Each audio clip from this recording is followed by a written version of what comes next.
On est toujours là. Bon, je pense que vous êtes tous fatigués avec toute l'organisation et tout ça. Que Dieu vous bénisse, vous pouvez vous mettre. Et je disais ce matin, nous étions au ciel, pas le ciel de Jésus là-bas, mais l'église qui s'appelle le ciel. Et j'étais en train d'enseigner et je disais, mais 2 jours avant que je entre chez moi, ma langue commence à se reconfigurer. Et je commence à parler un français anglophone. C'est parce que ça, c'est ma langue. Mais néanmoins, je pense que nous allons faire notre effort, tous les efforts nécessaires, afin que vous puissiez recevoir quelque chose de la part de Dieu. Alors, bonjour à vous tous. Patrice, ça va? Ok, moi je croyais que tu serais avec moi, tu m'as abandonné. Ce sont les gardes du corps, ils ne viennent. Oui, Alexandra. Oh, ok. Ok, très bien. Ce matin, j'ai commencé à parler un peu. Je vais me réveiller un peu comme ça, je sais, je suis où. Sinon, ça va être problématique. Donc, ce matin, je parlais un peu sur la maison de David.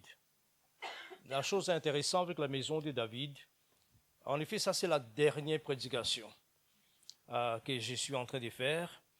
Je pense que j'étais un peu fatigué parce que dès que nous avons terminé les sommets, je suis parti en Suisse là. Quand même, c'était bien parce que là, il y avait un peu de la neige et tout ça. Enfin, ça ne tombait pas, mais il y avait c'était un peu froid. C'était bien. Quand je suis revenu directement hier, nous sommes partis oindre Berne, les consacrés dans les ministères, lui et sa femme. Et c'était vraiment une bonne célébration. Il y a il y a des gens qui étaient venus de Luxembourg et tout ça. Et ils m'ont écrit le matin, ils ont dit, mais vraiment, nous sommes en route. Et c'était rafraîchissant d'être ensemble. Parce que la plupart de ces personnes nous suivent en Afrique du Sud. Alors, de les voir ensemble, en personne, c'était vraiment intéressant. Et ça, c'est la dernière réunion. Je termine. Demain, j'ai une journée et puis je suis parti. Je rentre chez moi. Amen. Intéressant, intéressant. Ok, très bien. Donc, ce matin, je parlais un peu sur la famille de David. Et ce qui est intéressant j'avais dit avec David les choses qui sont intéressantes, qui vraiment, j'ai pris un peu de temps. J'ai pris un peu du temps pour faire des recherches, étudier, demander à l'Esprit de Dieu de me conduire un peu, afin que je puisse découvrir, euh, disons, c'était quoi en David que Dieu a tellement aimé. Parce que dans le naturel, vraiment, je ne vois pas tellement. Dans le naturel, il y a tellement des erreurs qu'il a fait, il y a tellement des choses qui n'étaient pas des modèles pour nous aujourd'hui. Euh, mais en même temps, quand nous regardons, disons, au travers du perspective de Dieu, au travers de ses yeux, quand vous regardez, il y a une autre interprétation, il y a une autre façon de voir.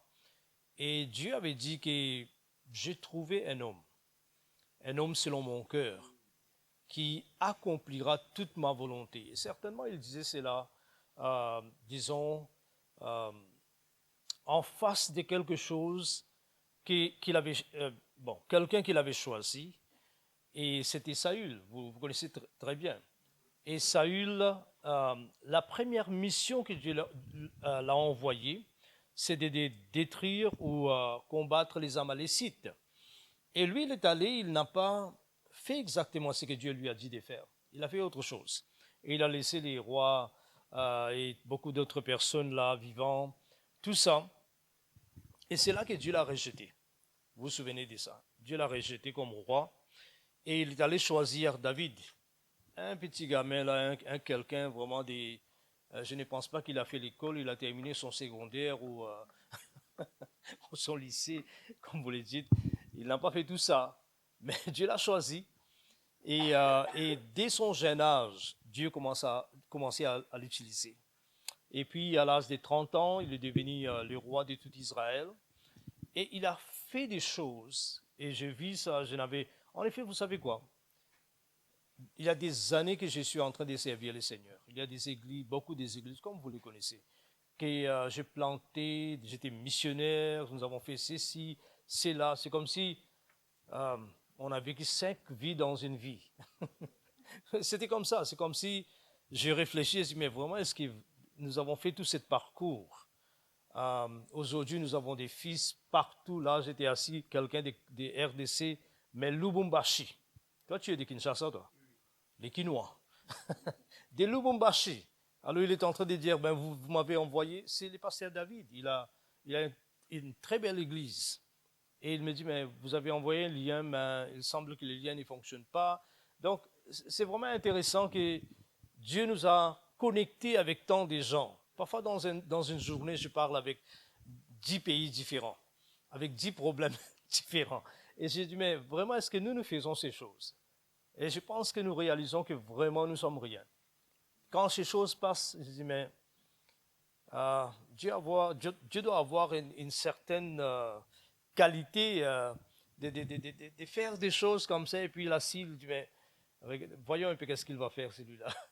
Vous voyez, il est en train de nous regarder parce que nous sommes des humains avec toutes les faiblesses que nous avons et toutes les choses qui peuvent nous disqualifier de faire ce que nous devons faire. Mais néanmoins, ce qui est intéressant, c'est qu'à la fin du jour, nous terminons, nous achevons à faire ce que Dieu nous envoie à faire. Et après, nous réfléchissons que ça, c'est par la grâce. Il n'y en a pas de grandes choses en nous, parce que moi, je le sais.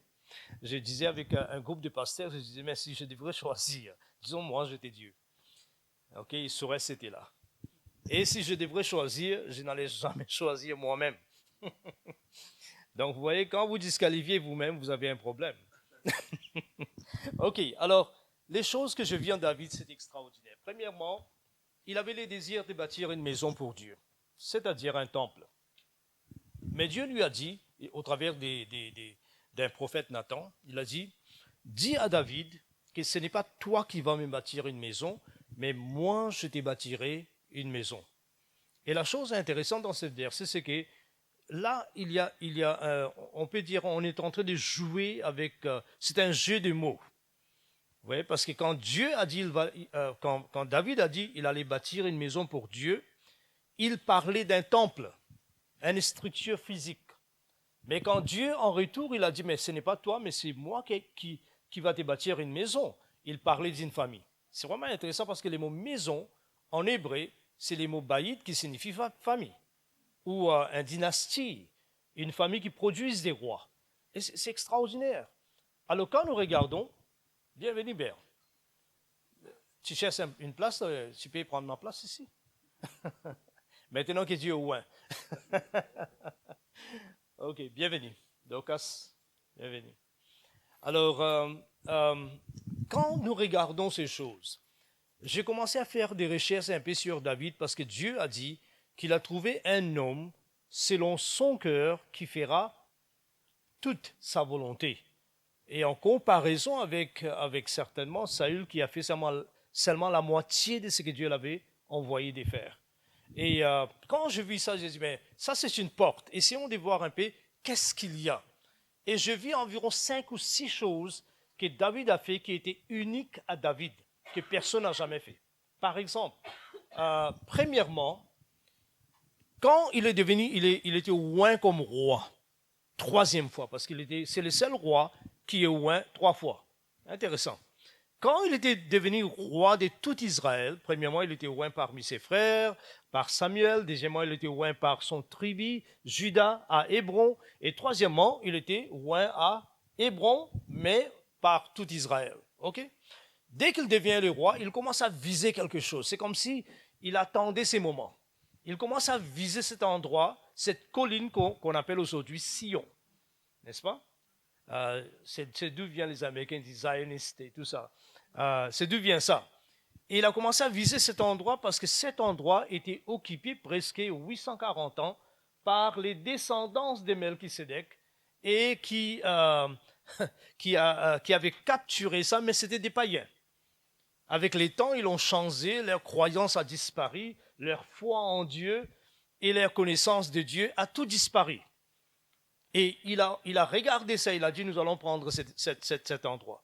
Mais ce qui me touche dans cette histoire, ce qui me fait réfléchir beaucoup, c'est que voici David. David est en train de viser cette colline, qui est le point le plus élevé, et c'est là que son fils va maintenant bâtir le temple.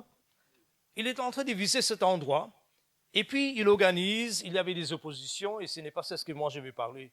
J'avais parlé de ça le matin. Ok, alors si vous voulez voir le premier message sur ça, vous pouvez suivre avec le ciel. Alors, quand il voit ça, et il va aller combattre, il va les combattre, et il va les vaincre, mais la chose qui me fait réfléchir, c'est que il va renommer l'endroit. L'endroit s'appelait Jébus, parce que c'est les Jébusiens qui habitaient là. Et il va renommer cet endroit, cette fois-ci, comme Jérusalem, c'est-à-dire le lieu de la paix. Et la chose intéressante, c'est que si nous répartons environ 840 ans dans le passé, nous verrons un homme, nous allons rencontrer un homme. Il s'appelle Melchisédek, n'est-ce pas? Et sa ville, là où il habitait, s'appelle quoi? Salem, la paix. Et la chose intéressante, c'est que ça, c'est le lieu que les Jébusiens avaient capturé. Et souvent, c'est le cas. Il y a, je disais ce matin, il y a des positions spirituelles. Il y a des expériences en Dieu. Nous sommes dans 2026. Mais il y a des expériences en Dieu que les premiers siècles, les gens du premier siècle avaient vécu, ils avaient expérimenté. C'était leur réalité dès ce jour. Aujourd'hui, on ne le connaît même pas. Aujourd'hui, on a tellement combattu la mentalité, on peut dire, écoutez, démocratie, c'est pas mauvais, c'est une bonne chose. En effet, c'est les systèmes peut-être qui libèrent les gens, n'est-ce pas? Qui donnent certaines futures à des gens, à des familles. Mais certainement, démocratie, ce n'est pas la meilleure des systèmes, sinon Dieu serait démocratique. Dieu n'est pas démocratique, parce que lui, il est le roi des rois, et vous comprenez, mais seulement les principes, par exemple la liberté, ou la liberté de soi, ou d'exprimer, et tout ça, tout cela est dans la parole de Dieu, certainement. Si vous exprimez mal, vous allez porter aussi la conséquence. Vous voyez, parfois, ça, ce sont des problèmes qui nous échappent dans la démocratie, n'est-ce pas? Il y a des gens qui disent n'importe quoi et il attend qu'il n'y a pas de conséquences. Il y aura toujours des conséquences. Vous tenez là sur l'autoroute et toutes les voitures passent. Vous avez un choix. Vous pouvez faire ça. Vous êtes dans un pays libre, mais n'ayez pas de complaintes quand une voiture vous parce que toutes les décisions que vous prenez, il y a des conséquences, n'est-ce pas? Alors, c'est ce que David a fait. Il a transformé cet endroit en Jérusalem. En effet, qu'est-ce qu'il a fait? Il a lié son temps avec une réalité qui existait dans les temps de Melchisédek. Et la Bible nous parle de Jésus. Jésus est notre souverain sacrificateur. Et lui, il est venu dans l'ordre, pas d'Aaron qui est juif, qui est, disons, l'Ancien Testament, mais il est venu dans l'ordre des Melchisédek. Parce que l'une des choses concernant cet homme, ce n'était pas un extraterrestre, ce n'était pas un ange. Parce qu'il y a beaucoup de gens qui pensent que non, attends, la Bible nous dit qu'il n'avait ni père ni mère. Non, c'est la qualité de la vie qu'il avait construite, que les valeurs de ses ancêtres n'avaient pas de place en lui. Il était différent, il était extraordinaire. Lui, il n'avait pas une église, mais tous les pays, 4 à 5 000 personnes, étaient dans son église. Vous comprenez cela? Il n'avait pas tout, c'était extraordinaire. Et même Abraham, pour lui, ça c'était son père. Il est allé, quand il venait des combats, ça c'était un instant parce que Dieu est en train de nous relater une histoire qu'Abraham a pris 318 personnes, des fils, il est allé combattre les 5 rois, il les a vaincus, il a pris son neveu qui habitait à Sodome et Gomorrhe, il les a tous libérés, il les a amenés, mais qu'est-ce qu'il a fait? Tout ce qu'il a reçu, il a pris ça directement, il est parti voir son père spirituel. Donc, s'il n'y avait pas un combat, nous ne saurions même pas si Abraham connaissait qui est Melchisédek. En effet, il y a un livre qui a été écrit au temps de Josué. Il y a beaucoup de faux versions. Vous devez faire un peu attention. C'est le livre des Jacères. Moi, j'ai une copie de ça. Intéressant. Et dans ces livres, bon, ce n'est pas un livre inspiré, donc il y a beaucoup de choses qui ne sont pas vraies dans ces livres. Mais dans ces livres, ils disent, et c'est seulement une façon de penser ou une idée, que Melchisédek, en effet, c'était Shem. Voilà ce qu'il nous dit dans cette histoire. Melchisédek, c'était Shem. C'était l'un des fils de Noé. Et il y avait une prophétie donnée concernant lui qui est Japheth, qui est aujourd'hui les nations européennes. Japheth, il va habiter dans la tente de Shem. La tente, c'était toujours un endroit d'adoration. Ça, c'est la prophétie donnée. C'est-à-dire, Shem, c'est aujourd'hui, bon, nous savons les sémitiques, n'est-ce pas? Ce n'est pas seulement les Juifs, parce que, rappelez-vous, les Syriens sont sémitiques, vous ne saviez pas. Si vous ne saviez pas, les Syriens sont sémitiques.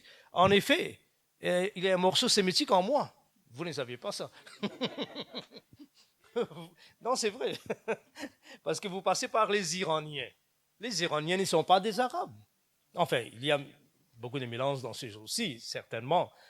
Vous connaissez l'invasion des Ottomans et tout ça. C'est là que cet endroit a été converti comme musulman. Bon, n'entrons pas dans l'histoire maintenant, sinon vous allez passer tous vos examens.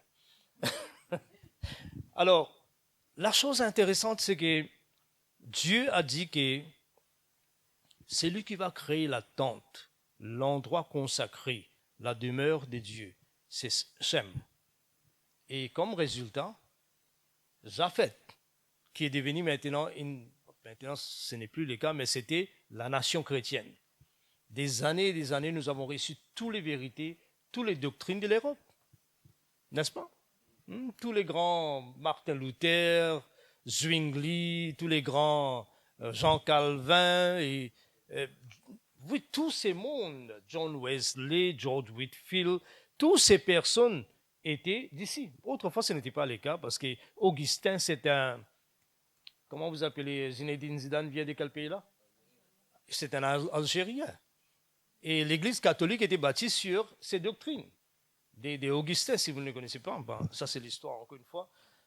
Mais la chose que nous voyons avec ces prophéties, et David a vu toutes ces richesses qui a été, on peut dire, bon, on avait pris ça. Il a rebâti Jérusalem. Amen.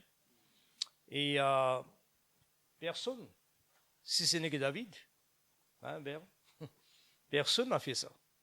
C'est pourquoi David est devenu un homme selon le cœur de Dieu.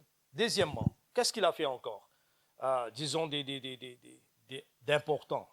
Okay? Numéro 1, c'était récapturer un héritage spirituel qu'on appelle Jérusalem. Amen.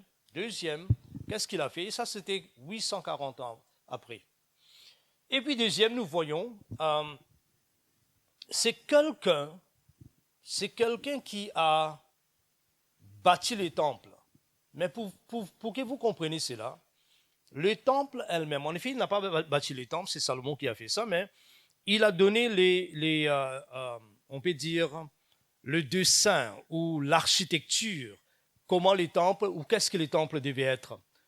Mais ce n'est pas l'idée qui a commencé avec David, parce que si vous regardez Deutéronome, Dieu va parler avec Moïse, Dieu dira, écoutez, quand vous entrez dans le pays dont je vous amène, quand vous entrez dans ces pays, je vais vous montrer un lieu, un endroit, là où je vais placer mon nom.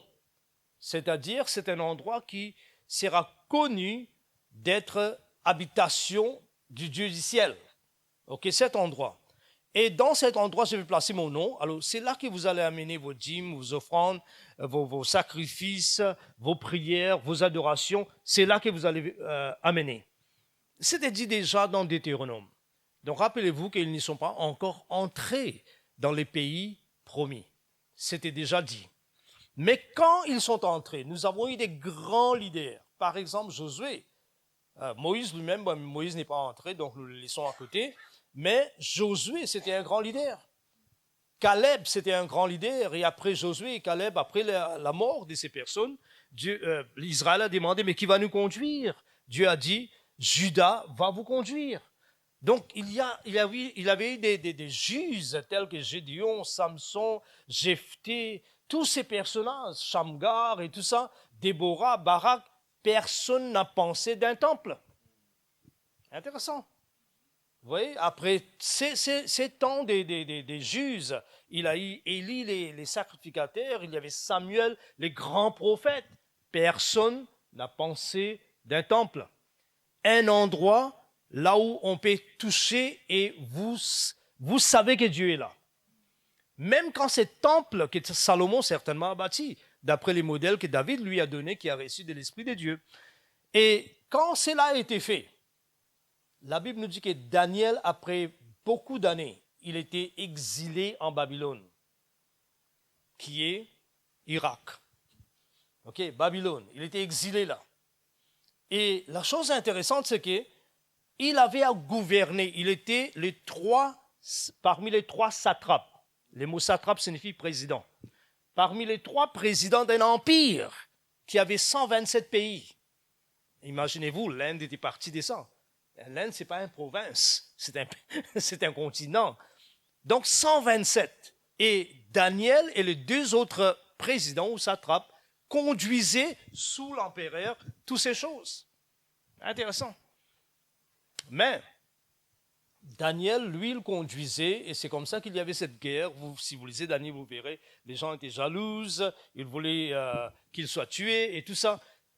Mais lui, il avait ouvert ses fenêtres dans la direction du temple. Et c'est de là qu'il s'est ressourcé spirituellement pour régner sur l'empire babylonien la plus grande. Et quand on a voulu même l'arrêter par des lois qu'on avait placées, lui, il n'a pas voulu faire ça. Cette déconnexion ne valait pas la peine. Il savait que si je déconnecte avec ça, c'est fini. Mais ce qui m'étonne dans cette histoire, c'est que pendant que chaque jour, il ouvrait sa fenêtre. Pourquoi il faisait cela? Parce que Salomon, des années et des années et des années avant, quand il faisait l'inauguration de ce temple, qu'est-ce qu'il avait dit? Il a dit, Seigneur, si un jour ton peuple est emporté là en exil, et s'il tourne les regards vers ces temples-là, que je suis en train de faire les dédicaces, écoute-les. Daniel a compris ça. C'est extraordinaire. Il était là et il ouvrait et soudainement, Daniel n'était pas ce garçon ordinaire. C'était quelqu'un d'extraordinaire. Il était en train de gérer, faire des choses, voyager dans les provinces et dans les pays. Province, c'est pas province. Pays, ok? Mais ce qui m'a touché, ce qui m'a fait réfléchir était ceci. Quand les Babyloniens ils sont entrés en Israël, avant de transporter Daniel en exil, ils ont détruit ces temples. Et si vous lisez les psaumes 74, allez lire, faites un peu de l'étude chez vous. Il vous décrit comment ils n'ont pas laissé brique sur brique. C'est ça ce que Jésus disait quand il parlait de la destruction du temple. On ne laissera pas pierre sur pierre. Il faisait référence à ces moments. Vous comprenez? Alors, c'est là que nous voyons que ils ont brûlé l'endroit. Il n'y avait plus rien qui est resté. Plus rien qui est resté. Mais il y a quelque chose qui était resté. C'était quoi? La réalité spirituelle. Vous voyez, il y a des réalités spirituelles qui sont restées. Même dans les autres domaines de l'Église. Que nous, c'est pourquoi quand nous disons un peuple prophétique, ce n'est pas prophétiser. Non, je sais que les prophètes prophétisent beaucoup. Si je le laisse, il commence à prophétiser maintenant, là. Vous voyez, qui n'est pas mauvais. Mais seulement c'est prophétique, c'est avoir cette capacité de voir des réalités, à part des autres choses. Ce n'est pas la seule chose. Mais de voir, c'est pourquoi l'une des choses que moi j'ai fait. Moi, vous savez, j'ai des réunions partout. Parfois, comme on était en train de parler là, sortant des Gabon, 5 jours de réunions, 5 heures temps de l'atelier les matins et les soirs. Tous les soirs, je prêchais. Le problème, c'était encore quoi? Pas seulement ça. Vous terminez 13 heures, vous entrez 16 heures à ton hôtel. 6 heures avant, 18 heures, on vous prend. Et vous faites ça 12 jours, parce qu'il y a des autres églises, quand vous terminez ici, vous commencez par là d'abord. Tous les jours des réunions, dans la chaleur, dans l'embouteillage. Vous faites ça 12 jours, et puis vous revenez à la maison et vous montez dans un autre avion, vous êtes ici. Mais vous savez, pour moi, ça c'est des réunions. Ça c'est de bâtir la vie des gens. Mais je suis en train de poursuivre quelque chose. Il y a des choses que dans la parole de Dieu, l'Église ou les apôtres n'ont pas encore vues. Je suis en train de voir, déjà dans ma tête, je suis en train de penser comment bâtir les fils, quelles sont les caractéristiques, les fils de la maison. Parce que si je peux découvrir cela, ça deviendra le partage des prophètes Rostand et toutes les autres personnes.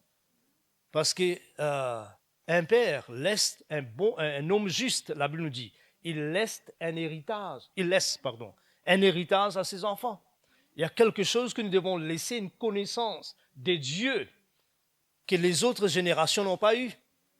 Alors quand nous regardons, je ne sais pas où est-ce que je pars parce que je devais parler d'autre chose, mais il me reste 34 minutes, ça va, c'est bon.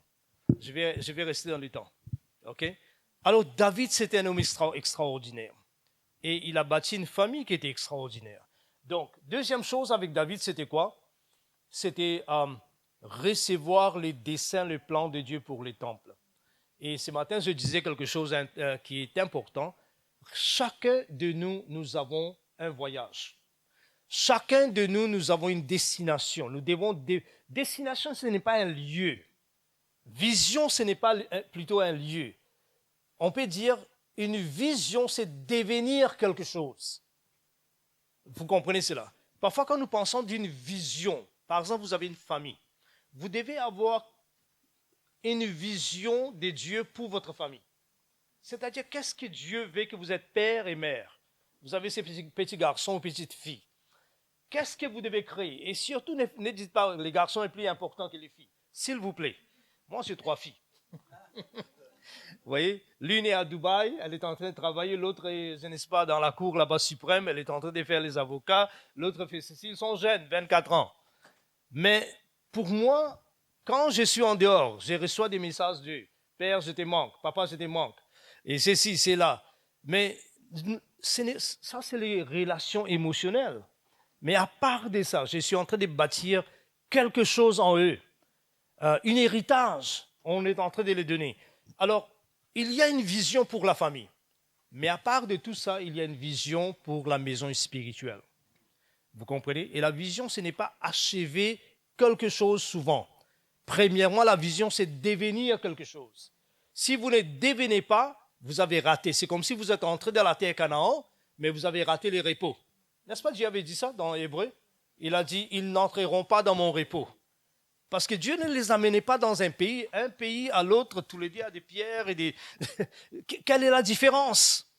À moins que Dieu vous amène dans un endroit, vous devenez un peuple et en même temps vous avez certaines caractéristiques et vous servez certainement à la dessein de Dieu.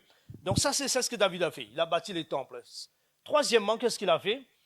Pendant 450 ans, pendant 70 ans, l'arche, 4 générations, l'arche a été perdue. Ni Élie, bon, Élie est mort, ses enfants, tous les fils sont morts. Samuel, lui aussi non, il n'a pas fait venir ou il n'a pas transporté l'arche. À part de Samuel, il y avait Saül, bon, il n'a pas bien fait. David, la quatrième personne, c'est celui qui a pu réamener encore l'arche. Pourquoi l'arche est tellement important? Parce que l'arche symbolisait la présence de Dieu plus que tous les autres instruments, n'est-ce pas? D'abord, c'était les piliers de la nuée.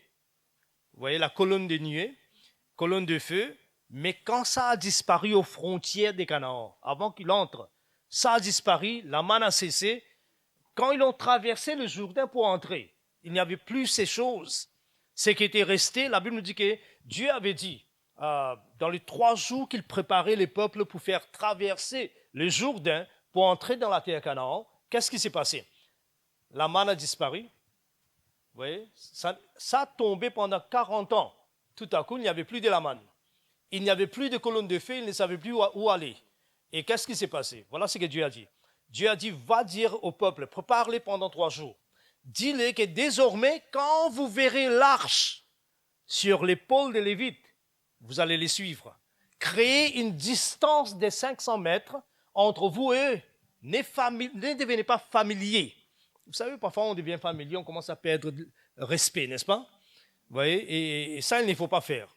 Vous vous souvenez de cet homme australien là, qui était tellement familier avec des animaux là, et puis il est mort. Ne devenez pas familier. Vous voyez, gardez le respect, gardez l'honneur. Devenez écoutez, moi, je voyage beaucoup des endroits. Il y a des gens qui m'écrivent je suis un ami des amis. Voilà ce que je suis. Moi, je crois que ça, c'est une vie avec Dieu que vous devez quand même avoir confiance et non pas peur que vous êtes en train de vivre dans un monde dangereux. Vous voyez, où que les gens vont vous déshonorer ou mépriser. Tout cela ne doit pas être nos pensées. Nous sommes les enfants de Dieu. Alors, quand j'ai entré dans ces pays, j'étais en train de blaguer sur le Noé. J'ai dit, mais cet homme-là a fait 600 années, il est toujours là. Où est Noé? Oh, il est là, rien. mais c'est bien de vivre ensemble parce que nous sommes une communauté, n'est-ce pas? Mais en même temps, nous savons que ce que nous honorons, en effet, c'est la grâce dans la personne. Il a une grâce, honorer cette grâce. Parce que la grâce elle-même ne vient pas de lui, ça vient de Dieu. Amen. Et cela a la capacité de vous bâtir. Et dès que vous commencez à trop être familier, c'est fini. Vous allez couper l'intensité de ce que Dieu voulait faire dans votre vie. Vous voyez? C'est pourquoi la Bible nous dit honore ton père et ta mère. Vous voyez? Honore ton père et ta mère, car c'est comme ça que vous allez vivre longtemps sur la terre. Alors voilà ce que David a fait. David, qu'est-ce qu'il a fait encore? Il a aussi conquéri la terre Canaan dans la totalité de ce que Dieu avait dit à Abraham. Parce qu'après David, les autres rois, par exemple Salomon, ses fils Rehoboam et toutes les autres personnes, eux n'ont pas pu garder ce que David avait conquéri. Donc pour David, c'était Jourdain jusqu'à Bagdad. Bagdad, c'est 40 km du Frat. Vous voyez, jusqu'à là. Tout cela, c'était pour Israël. Première fois dans l'histoire d'Israël. Israël a hérité tout le... Parce que Dieu avait dit à Abraham, Abraham, marche vers le nord, le sud, l'est et l'ouest. Tout ce que tes yeux verront, je te le donne à toi et à ta descendance. Donc, il devait posséder ça. Mais la personne qui a vraiment pris tout ça, c'était David. Alors, tout cela nous dit quoi? C'est que si nous sommes une église davidique, et je pense que je vois quelque chose ici là, LCD. LCD, ce n'est pas un bon screen. Dans l'écran, LCD, il y a des évolutions maintenant là. Mais nous ne parlons pas de l'écran, nous parlons maintenant des CD de David. Ok. Vous avez des modèles maintenant. Parce que David, c'était quand même quelqu'un extraordinaire.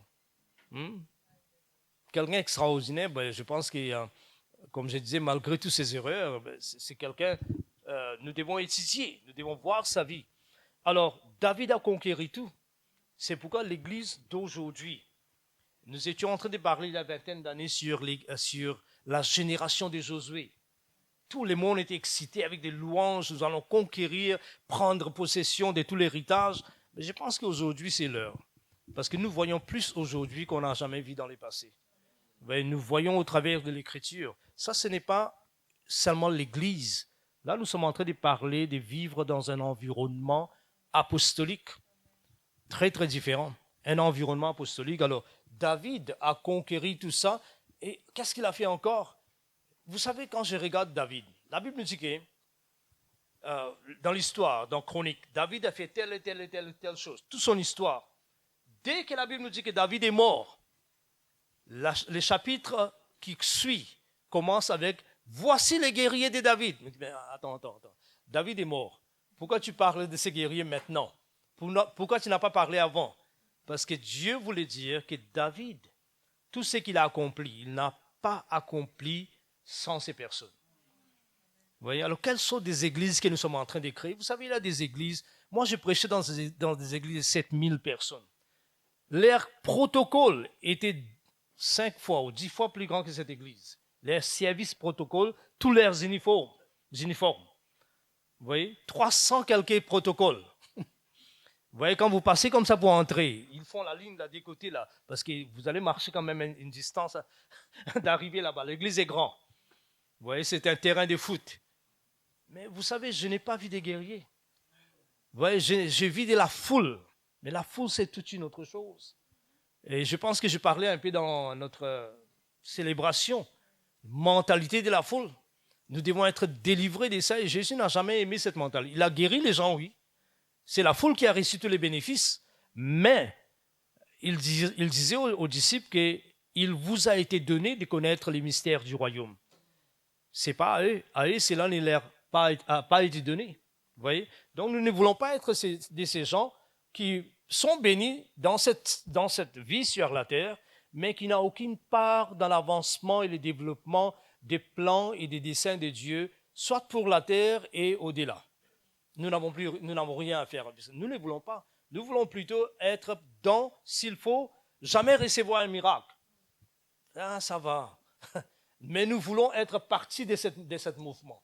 Vous voyez, ça c'est important. Alors, lui, il a bâti. En effet, Dieu a dit quelque chose d'intéressant concernant l'armée de David. Vous savez qu'est-ce qu'il a dit? Il a dit l'armée de David était comme les camps de Dieu. Ce matin, j'ai mentionné cela. Comme les camps où le mot camp, en effet, signifie une armée positionnée pour combattre. Ce n'est pas toutes les stratégies sur place. Et Dieu dit que l'armée de David, c'est comme si il disait aux gens, mais écoutez, je ne pense pas que j'aurai besoin de vous pour un temps là. Je n'aurai pas besoin de vous parce que regarde ce groupe de gens. L'armée de David est comme les camps de Dieu, comme l'armée de Dieu. Et c'est David qui a raffiné, qui a créé cela. Et finalement, qu'est-ce qu'il a fait encore? La Bible nous dit clairement que David, vous voyez, vous entrez dans ce matin, nous étions en train de chanter là au ciel, pas au ciel là-bas, mais sur la terre. Et il y avait tant de gens qui chantaient, qui dansaient là, qui conduisaient l'adoration. Et je les ai dit, écoutez, vous savez, ce que vous venez de faire là, c'est davidique. Vous voyez, parce que dans les passés, nous avons, avec Ron Kenoly et toutes ces personnes, je pense qu'il y a Darlene Zek, et ils sont venus un peu après. Mais les originaires, c'était Ron Kenoly, Don Moen et tout ça. Ils ont commencé à adorer basé sur une révélation que les prophètes mondiaux, les Bill Hamon et tous les autres ont donné concernant les tabernacles de David. Parce qu'on prêchait à cette époque-là, dans l'année 70-80, sur les tabernacles de David. Et l'une des choses concernant, je ne pense pas qu'ils l'ont bien exploré, c'est que nous sommes en train de faire, c'est unique, mais ils n'ont pas bien exploré. Mais ils ont saisi une partie de ces choses. C'était quoi? L'adoration, parce que David avait 800 musiciens. Il n'y a personne qui a jamais fait ça. C'est à l'exemple de ça que Josaphat a pris tous les musiciens, il les a mis devant. Et ils ont chanté jusqu'à ce que l'ennemi est tombé. De l'autre côté, il a remporté une victoire. Et c'est écrit, je pense, dans des Chroniques, chapitre 20. C'est écrit son histoire. Donc quand nous regardons ça, David était vraiment, et je pense que c'est bien que je suis en train de vous parler un peu de ça, parce que vous êtes la cité de David. Vous voyez, vous savez que ce n'est pas seulement un nom. Il y a des réalités spirituelles que vous devez bâtir. Amen. Alors la chose que je voudrais vous parler un peu dans les 22 minutes qui me restent, et je pense qu'une des choses que je n'ai pas encore parlé dans mon église avec la famille globale des Numa, c'est le cœur de David. Ça doit être un sujet vraiment que nous devons parler, le cœur de David. C'était quelqu'un vraiment différent. On l'appelait plusieurs titres. On lui donnait le titre l'adorateur d'Israël, les guerriers d'Israël. Ça, ce sont les noms donnés à David. Les psalmistes, en effet, d'Israël. Vous voyez, c'est vraiment intéressant. Imaginez tous ces psaumes qu'il a écrits, environ 74 ou quelque chose comme ça. Tout ce qu'il a écrit, c'était les chansons à lui dans les déserts. Il chantait à Dieu. C'est extraordinaire.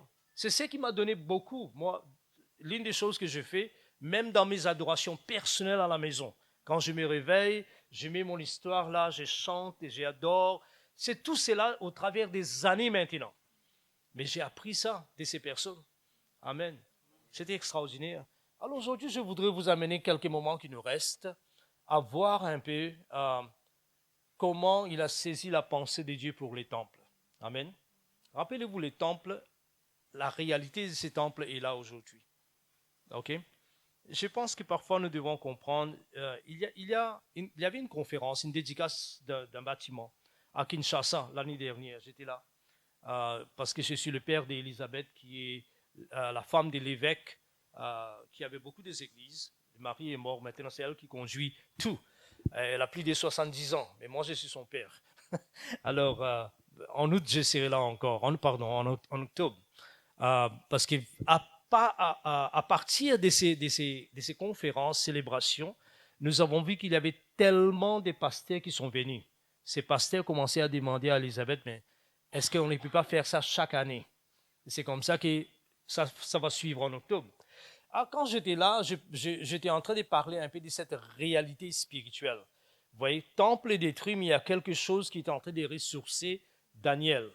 Vous voyez, vous regardez, vous allez voir un peu, Jacob a aussi cette compréhension. Vous voyez, Jacob était là, il a pris une pierre, il a mis sous sa tête, comme l'oreiller, il est dormi, et il a eu un songe. Dans les songes, il a vu une échelle qui descendait, appuyée sur la terre, bien qu'il disparaissait dans la nuée, et puis Dieu était assis au-dessus de là-bas, et les anges montaient et descendaient.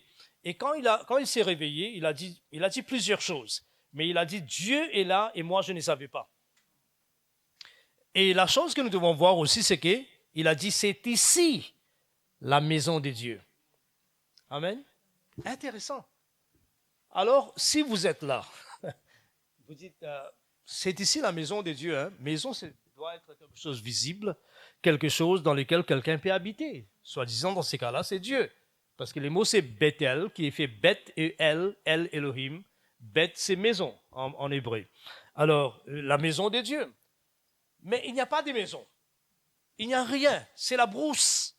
D'ailleurs, l'homme a pris une pierre, il l'a mis sous sa tête. Vous comprenez? Alors, la maison de Dieu, c'était quoi en effet? Si ce n'était pas une réalité spirituelle. Et cette réalité spirituelle, il va détailler cela dans ces chapitres, chapitre 28 des Genèse. Allez voir un peu, j'ai prêché sur cela plusieurs fois. Qu'est-ce qu'il a dit? Il a dit, c'est Dieu qui a dit, il a dit, je ne te laisserai point jusqu'à ce que je n'ai accompli tout ce que je dis sur ta vie. Donc la maison de Dieu, c'est un endroit là où les destinées de l'homme est accomplie. Vous comprenez cela? Ça, c'est l'église. L'église, c'est un endroit où vous n'êtes pas venu pour, je ne sais pas quelle raison, mais vous êtes venu afin d'apprendre comment accomplir le dessein de votre vie. C'est que Dieu vous a donné à faire. Et l'église vous donne la connaissance comment, ce matin je disais, mais il y a des choses, il y a processus et destination. Vous voyez, destination, c'est là ce que vous devez devenir et ce que vous devez accomplir. Ces choses, ici à l'église, on vous enseigne comment. C'est les comment, n'est-ce pas? On vous enseigne comment faire. Alors, quand nous regardons tout ça, je voudrais vous inviter à lire quelques versets et je vais commencer à terminer. Et nous allons voir un peu comment, je laisse les autres pensées avec lesquelles j'étais en train de ça va prendre un peu trop de temps.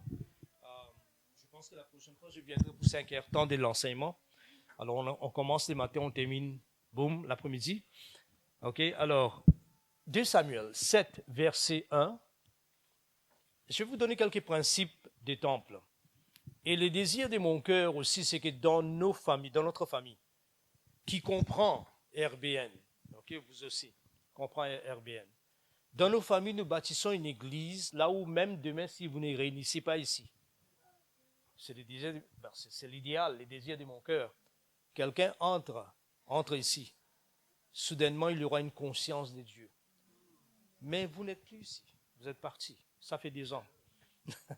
Vous comprenez? Une réalité qui reste. Vous travaillez dans un bureau. OK? Vous êtes démissionné. Même après des années, quelqu'un assis sur la chaise, il y a quelque chose qui les frappe. Et c'est dans la Bible. On a pris Élisée, on l'a enterré. Son corps a décomposé complètement. Après des années, il y avait une guerre. Et on n'avait plus le temps d'enterrer les gens. On a jeté là comme ça un corps. Les corps roulaient, touchaient les os. L'homme s'élève. Mais ça, c'est un homme qui est mort avec certaines maladies. Mais pourtant, il avait saisi une réalité qui est restée dans ses os. Vous voyez, il y a des réalités que nous devons bâtir. Ce n'est pas simplement notre rassemblement. En effet, notre configuration, la façon que nous sommes rassemblés, nous devons bâtir ça d'une manière prophétique, afin que seulement notre rassemblement, comme la Bible dit, nous avons la pensée de Christ. Vous voyez, créer cette nous. Comment est-ce que vous créez cette nous? Nous avons la pensée de Christ. Et comme ça, vous vous attirez. C'est pourquoi Dieu avait dit quelque chose d'intéressant avec Israël. Il avait dit, écoutez, je ne vous amène pas, les pays dont vous entrez. Je cite souvent cela parce que j'aime ces versets. Il nous dit que le pays dont vous entrez n'est pas comme les pays d'où vous sortez. Parce que là-bas, en Égypte, vous étiez en train d'arroser avec l'arrosoir, vous êtes en train à pied planter, s'aimer, chercher de l'eau des Nils et tout ça. Il a dit, le pays dont je vous amène, c'est un pays de vallées et de montagnes. Et donc, cet endroit boive directement du ciel. C'est-à-dire, cet endroit boive ou s'abreuve des choses non contaminées. Amen. Alors ça, c'est très, très important. Nous lisons ces versets, un peu quelques mots ici. La Bible nous dit dans les versets 1, dans 2 Samuel chapitre 7, « Lorsque le roi habita dans sa maison et que l'Éternel lui eut donné du repos, après l'avoir délivré de tous ses ennemis qui l'entourent ou l'entouraient, il dit à Nathan, le prophète, « Vois donc, j'habite dans une maison de cèdres et l'arche de l'Éternel ou l'arche de Dieu habite au milieu d'une tente. » Nathan répondit au roi, « Va faire tout ce que tu as dans le cœur, et l'Éternel est avec toi. » La nuit suivante, la parole de l'Éternel fut adressée à Nathan, « Va dire à mon serviteur David, ainsi parle l'Éternel, est-ce que toi qui me bâtirais une maison pour que j'en fasse ma demeure? » Et puis il va dire, il n'a jamais habité tout ça. Allons un peu verset 11. « Et comme à l'époque où j'avais établi des juges sur ma maison, sur le peuple d'Israël, j'ai accordé du repos en te délivrant de tous tes ennemis. » Notez bien ces mots, repos est mentionné 3 fois déjà. Okay? « L'Éternel t'annonce qu'il te créera une maison, une famille. Lui-même va créer une famille. » Et ça, je pense que vous devez les recevoir par la foi. Ben reçoit ça. Okay? Dieu t'a donné à bâtir une famille. Okay? Nous tous ici, moi aussi, nous devons bâtir une famille parce que Dieu nous a donné. Dieu va s'engager lui-même. Si l'Éternel ne bâtit pas la maison, la famille, ceux qui bâtissent vont bâtir en vain. Donc, continuons à lire. Verset 12.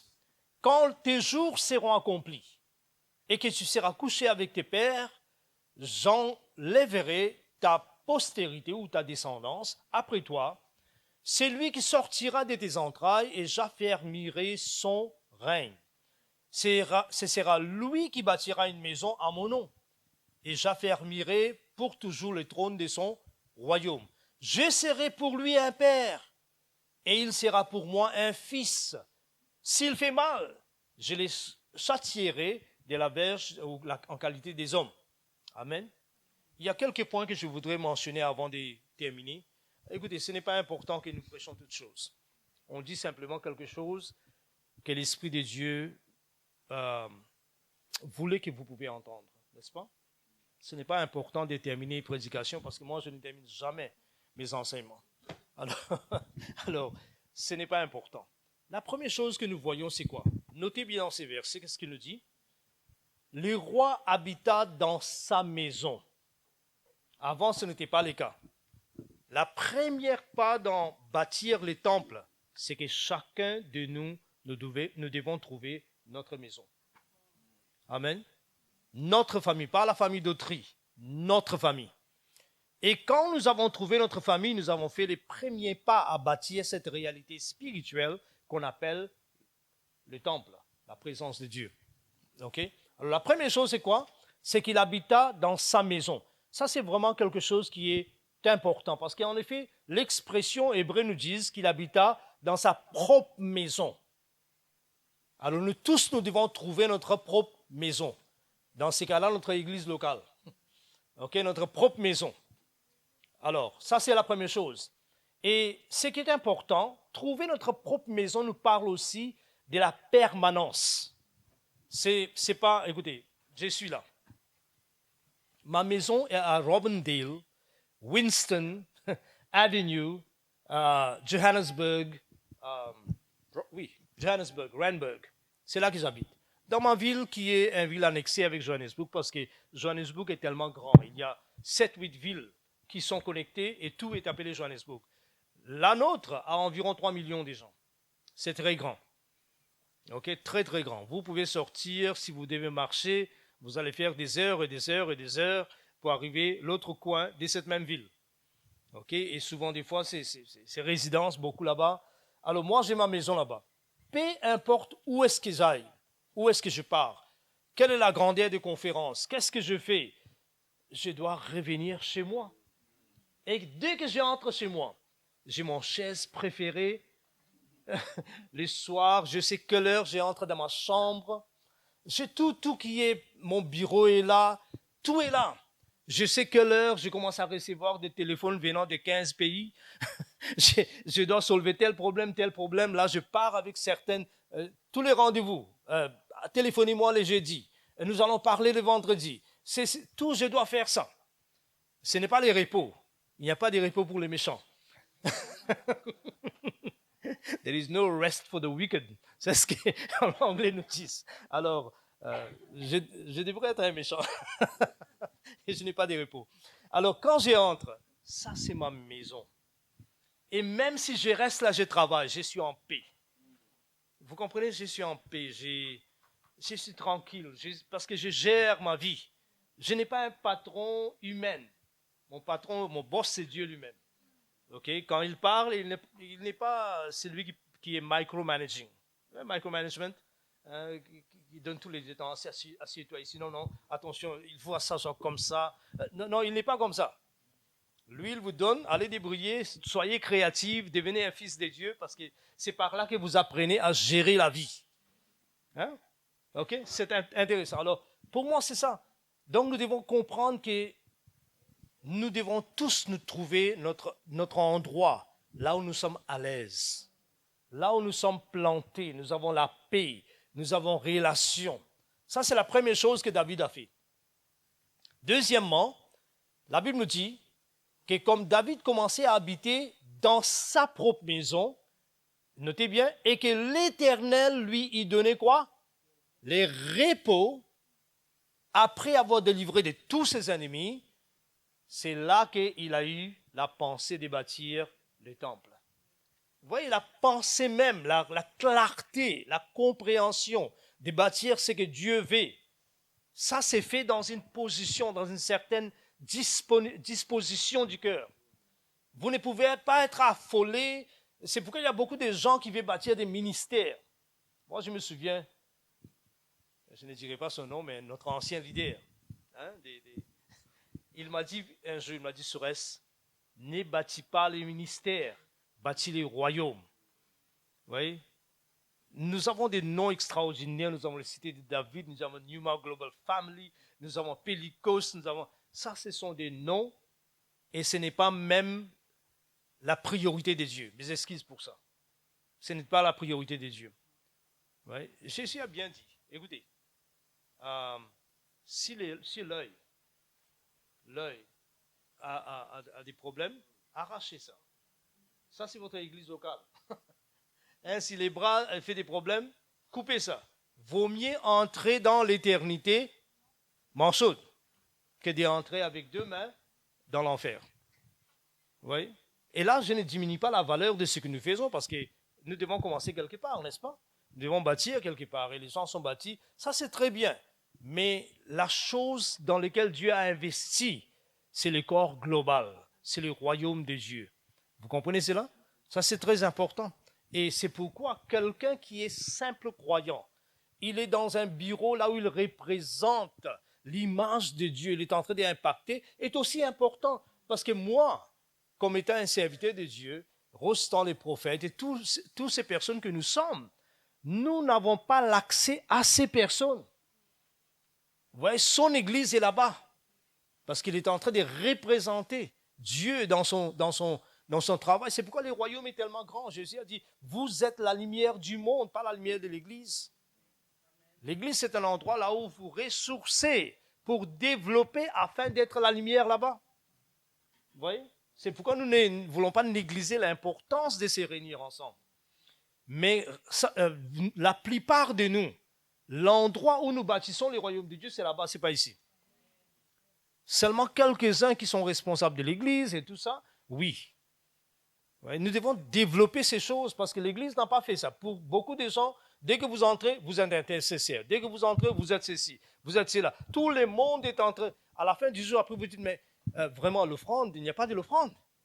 Mais les gens ne travaillent pas. Parce que vous les avez engagés ici à l'église, ils sont en train de balayer, ce n'est pas tout le monde. Il y a d'autres qui sont debout avec des fleurs. Vous dites, non, là, c'est quoi? Vous faites quoi comme ça? Non, libérez les gens de la créativité pour démontrer le royaume de Dieu. Amen. Important. Alors, la deuxième chose, c'est quoi? Quand nous vivons dans notre maison, deuxième chose, c'est fonctionner hors des repos. Je vais vous lire quelques versets. C'est là que je vais terminer, parce que mon heure est arrivée. Ce matin, je disais, mon heure est arrivée. Après, je me suis rappelé que Jésus avait dit ça. Mon heure est arrivée pour aller à la croix. Ok, mon heure est arrivée. Donc, lisons quelques versets. Alors, lisons par exemple Hébreux chapitre 3, les versets 7 à 11. Et nous allons lire des passages. Et c'est là que je termine. Donc, je suis resté avec les points numéro 2. Point numéro 1, c'est quoi? Trouver sa maison. Comme David demeura dans sa propre maison, que l'idée de bâtir les temples est arrivée. Vous voyez, l'idée de bâtir les temples était toujours là, mais sa fréquence était réglée. Amen. Très bien.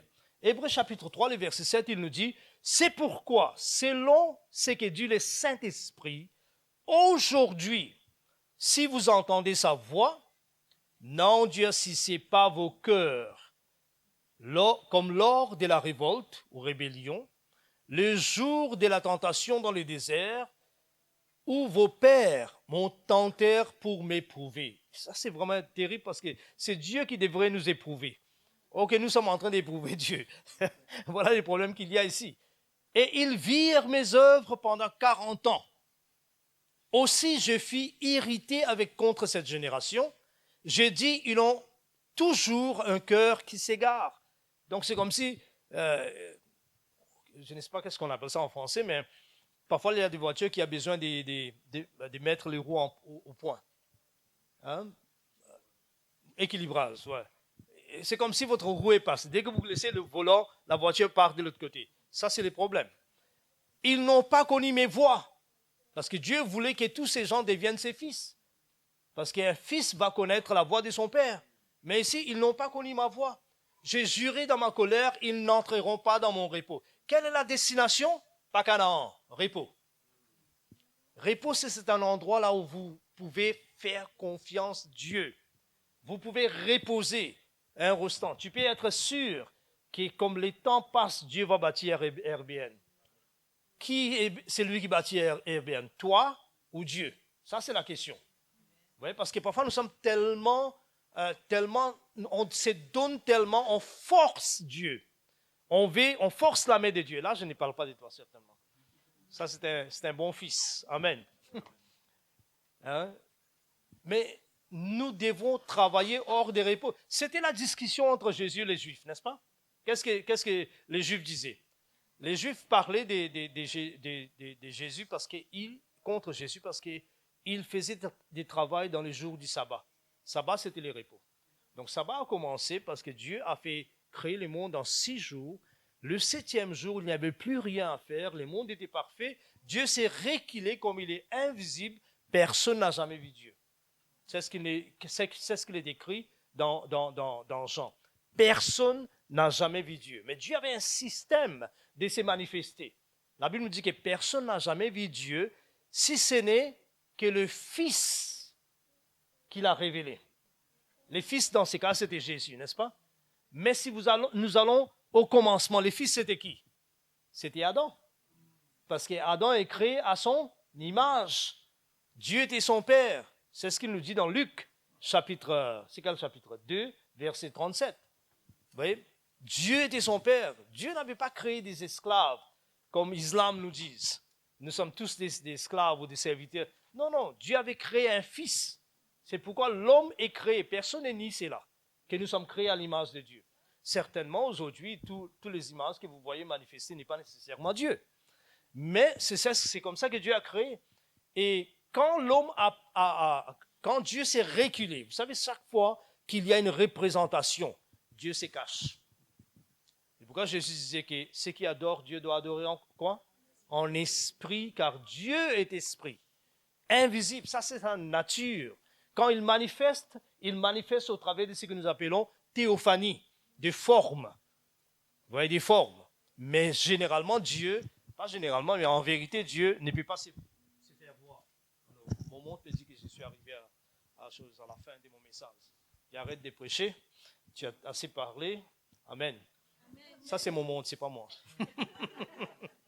Alors, repos. Qu'est-ce que Jésus a dit? Voilà ce que Jésus a dit. Il a dit, mon Père travaille encore et moi aussi je travaille. Qu'est-ce qu'il a voulu dire? Non pas que Dieu a quitté les sabbats, mais il travaille hors des sabbats. Il travaille hors des repos. Vous voyez, il n'est jamais écrasé. J'étais en Suisse, il y a le pasteur, qui est le pasteur maintenant, était mon fils. Il a vécu avec moi dans mon église à Jobourg longtemps, pendant 5 ans. Bobo. Ok, et sa femme, je me souviens encore, il n'était pas encore marié. Il l'a amené la première fois parce qu'elle vivait en Belgique. Il l'a amené et tous les deux sont entrés, on a passé un bon moment, l'église les a aimés et tout ça. La chose intéressante, c'est que il y a une histoire qui se disait concernant lui, ça m'a échappé un peu. Mais c'était quoi? Je parlais de quelque chose là. Des repos. Oui, Dieu travaille hors du repos. Non, ça je me rappelle. Donc, je rentre un peu dans mon note d'abord. Pourquoi je dis cela? Il y a une raison, je reviendrai. Il y a une raison. Alors, dans ce verset, il nous dit que nous devons travailler, que Dieu avait promis les repos. Lisons un peu aussi Hébreux, ça c'est le dernier verset, nous terminons par là. Hébreux chapitre 4, le verset 4 à 11. Je vais lire ces passages en entier, afin que vous pouvez saisir un peu. Alors, le verset 4, il nous dit, « Car il a parlé quelque part ainsi du 7e jour. Dieu se reposa de toutes ses œuvres, le 7e jour. Et ici encore, ils n'entreront pas dans mon repos. Or, puisqu'il est réservé à quelques-uns d'y entrer, et que ceux à qui d'abord la promesse a été faite n'y sont pas entrés à cause de leur désobéissance. » Donc, ils sont entrés dans la terre Canaan, mais pas dans les repos. Et il nous dit dans le verset 7, « Dieu fixe de nouveau un jour qu'on appelle aujourd'hui. » Il parle de qui? C'est aujourd'hui. Tant qu'on peut dire aujourd'hui, on est vivant, on vit dans la grâce, dans le contexte de la rédemption qui est donnée par Jésus, on peut dire aujourd'hui. Un jour, on ne saura plus dire aujourd'hui parce que la fin viendra, n'est-ce pas? Mais maintenant, on dit aujourd'hui. Alors, tant qu'on dit aujourd'hui, disons dans David, si quelqu'un, notez bien dans David, David c'est un homme de repos parce que lui, quand Dieu l'a donné repos de partout, et il a commencé à penser au temple. N'est-ce pas? Ok. Verset 7. Dieu fixe de nouveau un jour aujourd'hui en disant dans David, si longtemps après qu'ils sont entrés dans la terre Canaan, en guillemets, c'est ce que je dis, comme il est dit plus haut, aujourd'hui, si vous entendez sa voix, n'endurcissez pas vos cœurs, car si Josué leur eût donné les repos en les faisant entrer dans la terre Canaan, il ne parlerait pas de cela d'un autre jour. Donc, il y a un repos des sabbats. Tout le monde dit, il y a un repos des sabbats réservé au peuple de Dieu. Car si celui qui entre dans le repos de Dieu se repose dans ses œuvres, comme Dieu s'est reposé des siennes, efforçons-nous donc d'entrer dans le repos, afin que personne ne tombe en donnant le même exemple de désobéissance. C'est là que je termine. Mais voilà ce que je veux vous dire. C'est Dieu a voulu, Dieu ne veut pas que nous pouvons exercer dans la chair pour faire ce que nous devons faire. Alors, laissez-moi mener cette pensée un peu dans le niveau simple. Nous tous, nous sommes en train de bâtir nos futurs, n'est-ce pas? Il y a même des gens qui bâtissent leur futur avec des monnaies qu'ils mettent dans la banque chaque mois. Ok, c'est ici, c'est là. C'est pas mauvais, faites-les. Ouais, c'est pas quelque chose que Dieu dit de ne pas faire. Mais, rappelez-vous que notre futur doit être bâti en collaboration avec Dieu à partir du repos. Ouais, pas à partir des transpirations. C'est comme ça que Dieu il y a des lois que Dieu a mises.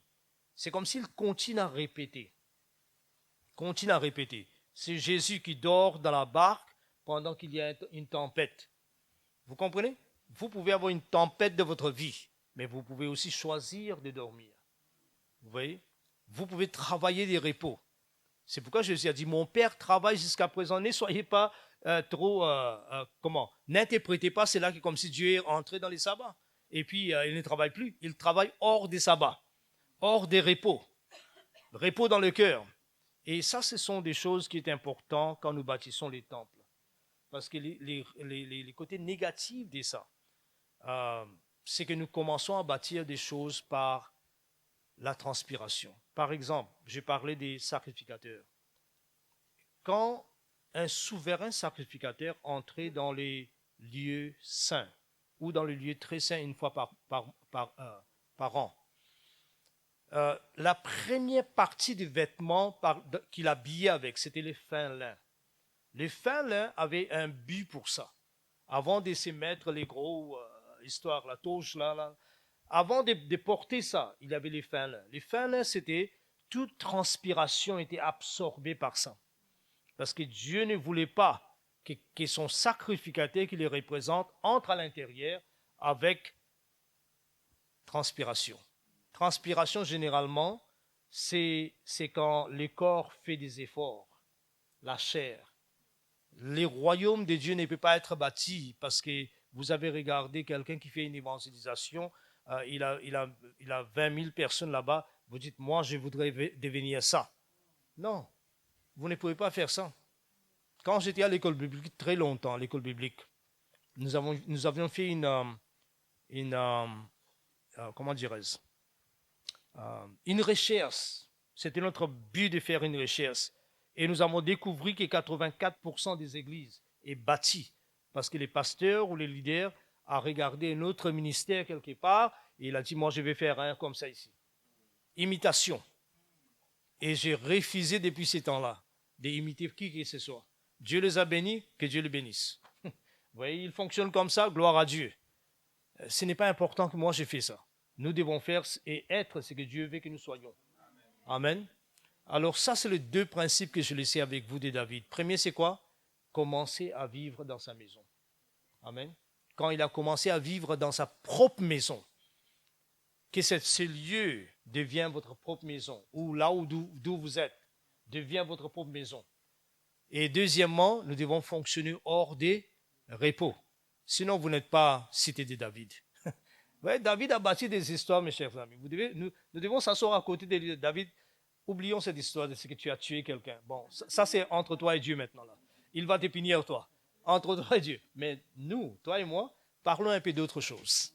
Parlons un peu comment les temples ont été bâtis, comment ceci a été fait, comment tu as conquéri, comment tu as bâti cette grande chorale qui a adoré prophétiquement. C'était un homme extraordinaire. Qu'est-ce qu'il a fait? Il avait des hommes, des grands musiciens, Jeduthun, Asaph, toutes ces personnes. Vous savez qu'est-ce qu'il a fait? Il a pris des fils spirituels. Lisez dans 1 Chronique. Il les a mis ensemble sous l'autorité de ses pères. Et pendant qu'ils jouaient toute la journée, ils avaient des pratiques. C'était comme des footballeurs, là, hein? Ils ont les pratiques. Ils font les pratiques, alors, ils sont assis, ils sont en train de chanter, adorer, ils prophétisent. Et l'autre est en train de superviser. Non, ça cette histoire-là, non. Ça, ce n'est pas notre vision. Hein, ce n'est pas notre direction là où nous partons. Et c'est extraordinaire. Alors, David, c'était un homme qui a fait quelque chose. Amen. Vous avez tous saisi cela? Mettez-vous debout, je vais prier pour vous. Après, je vais céder à Rostand la parole. Alors, je suis en passage, je vous laisse quelque chose. Vous savez comment bâtir, s'asseoir, parler sur ça, faire le point et commencer à bâtir ces caractéristiques en nous. Vous devenez apostolique. Amen. C'est comme ça qu'on devient apostolique. On prend les principes, on bâtit, on devient un peuple envoyé ici à Paris. Lèvons nos mains. Notre Père, je te bénis, Seigneur Dieu. Je te remercie pour ta présence cet après-midi. Je te remercie pour tout ce que tu as fait depuis les jours que nous sommes entrés dans ces pays, depuis que nous avons commencé la célébration des RBN et les 5 ans de cheminement que tu as fait avec eux, avec Rostand, Laetitia et toute l'équipe. Je te remercie pour tout le travail que nous venons de faire dans cette nation, tout ce que nous avons déposé qui a une substance au-delà des paroles, au-delà des pensées qui s'engagent. Oui, Seigneur, il y a des réalités, des substances divines qui a été libérées, que nous appelons grâce. Et je sais que grâce vise toujours à bâtir certains éléments en nous, afin que de jour en jour, nous ressemblons le Seigneur lui-même, parce que nous sommes prédestinés à être à son image. Ainsi, Père, je demande, Seigneur, ta grâce dans la vie de tout le monde qui est là. Tu connais exactement où nous sommes, chacun de nous. Dans notre cheminement, dans notre voyage, nous sommes quelque part. Et je demande que tu puisses agir, les rencontrer. Rencontre les pères à l'endroit où ils sont.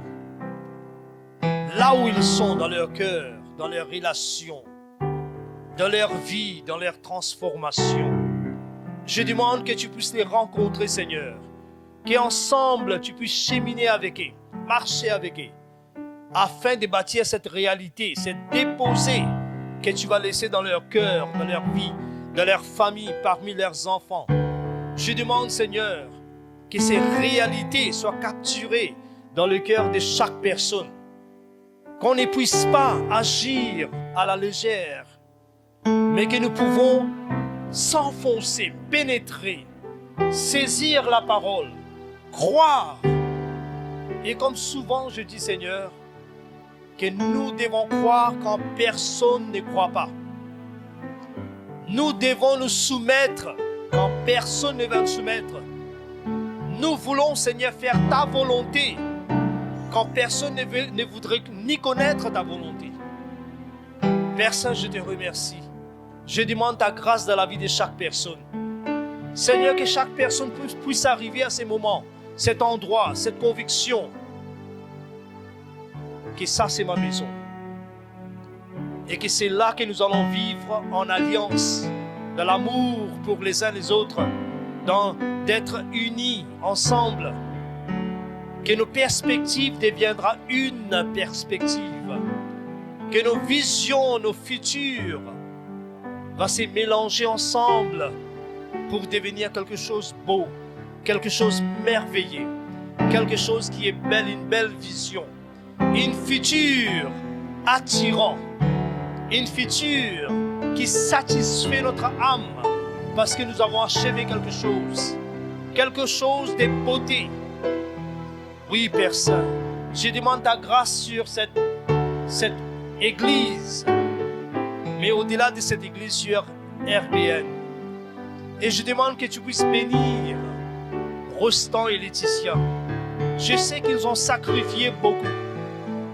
Et souvent, il y a des pensées qui viennent en eux. Est-ce que notre investissement est-il égal à ce que nous produisons, à ce qui est produit? Et la réponse souvent c'est non. Mais ils ont toujours pris courage de marcher, de continuer, de persévérer. Seigneur, je te remercie. Vous savez, quand je regarde Rostand et Laetitia, ce que je vois, c'est comme si un système que les Japonais faisaient autrefois dans la guerre. Dès qu'ils traversaient un pont, ils brûlaient les ponts. Et le but, c'était quoi? Même ceux qui ont peur ne peuvent pas repartir encore. Le pont est brûlé. Personne ne peut aller en arrière. Je vois cette hardiesse dans ces couples. Et je remercie Dieu parce que un fils comme ça à moi, c'est une raison d'être fier. Amen. C'est quelqu'un que Dieu va utiliser, même plus que moi. Amen. Ça, c'est le désir de mon cœur. Le désir de mon cœur, c'est que mes fils soient plus puissants. Moi, je viens de travailler toutes ces années dans centaines de nations. Mais moi, je veux que mes fils deviennent mieux que moi. Ils vont faire mieux que moi. Seigneur, je te remercie. Je te bénis, Seigneur, pour ta grâce. Pour ta grâce dans la vie de ces couples. Des Rostand, Seigneur, et de Laetitia. Je te rends grâce aussi pour ta grâce dans la vie des Berne, des Patrice et les autres fils que j'ai ici. Je demande que tu puisses les activer, les mettre en mouvement. Oui, mon Père, afin que leur vie soit transformée. Ce n'est que par les voyages qu'ils font, afin qu'il y ait des disciplines établies dans leur vie à cause du voyage qu'ils font. Merci, mon Père. Je les bénisse ce soir, au Dieu vivant. Qu'il y ait une libération, même les simples enfants de cette maison, le simple fils de cette maison. Qu'ils connaissent ta faveur dans leur travail. D'autres physiquement, s'ils sont malades, qu'ils soient guéris, délivrés. Oui, Seigneur, je les bénis au nom de Jésus. Amen.